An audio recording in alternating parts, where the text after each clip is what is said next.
Welcome back to my channel. ఏంటి ఎక్కడికి వెళ్ళిపోతుంది విన్నీ అనుకుంటున్నారా? ఏం లేదండి, ఫ్యామిలీ అందరం కలిపి అలా అనకాపల్లి దర్శనం చేసుకోవడానికి అయితే వెళ్తున్నాం. సో మా ఆయన అయితే బిజీగా డ్రైవ్ చేసేస్తున్నారు.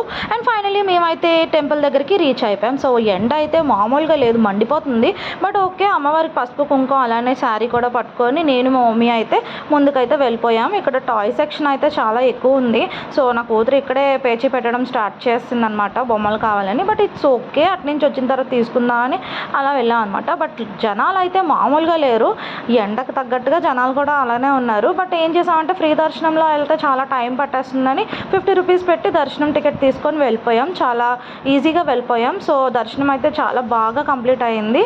బట్ ఇంకోటి ఏంటంటే రియల్ విగ్రహం అయితే పెట్టలేదు, ఇది మామూలుగా పెట్టారంట. సో గుడి ఇంకా కన్స్ట్రక్షన్లో ఉంది. సో మా ఆయన బ్యాంగిల్స్ కొంటానంటే బ్యాంగిల్స్ కూడా కొనిపించుకున్నాను. ఈలోపు మేమిద్దరం కలిపి చిన్నగా రీల్ కూడా చేసాం. అంటే యాక్చువల్లీ మా ఆయన బిజీగా డ్రైవ్ చేస్తున్నారు, నేనైతే చిన్న రీల్ అయితే చేశాను. హోప్ మీకు కూడా నచ్చుతుందేమో చూడండి. అండ్ ఇక్కడ నుంచి అయితే మేము ఇంటికైతే తిరిగి వచ్చేసాం. సో ఇంటికి వచ్చేసిన తర్వాత ఇంకా రిలాక్స్ బై, బికాస్ ఎండ అయితే మామూలుగా లేదు, చెక్కిచ్చేసింది. బట్ ఫైనల్లీ మేమైతే మార్నింగ్ 6 o'clock వెళ్ళాం, 10 కల్లా ఇంట్లో ఉన్నాం. So thank you. నా వీడియో కనుక నచ్చినట్లయితే ఒక లైక్ అండ్ సబ్స్క్రైబ్ చేయడం అయితే మర్చిపోకండి friends. Do subscribe. Bye bye.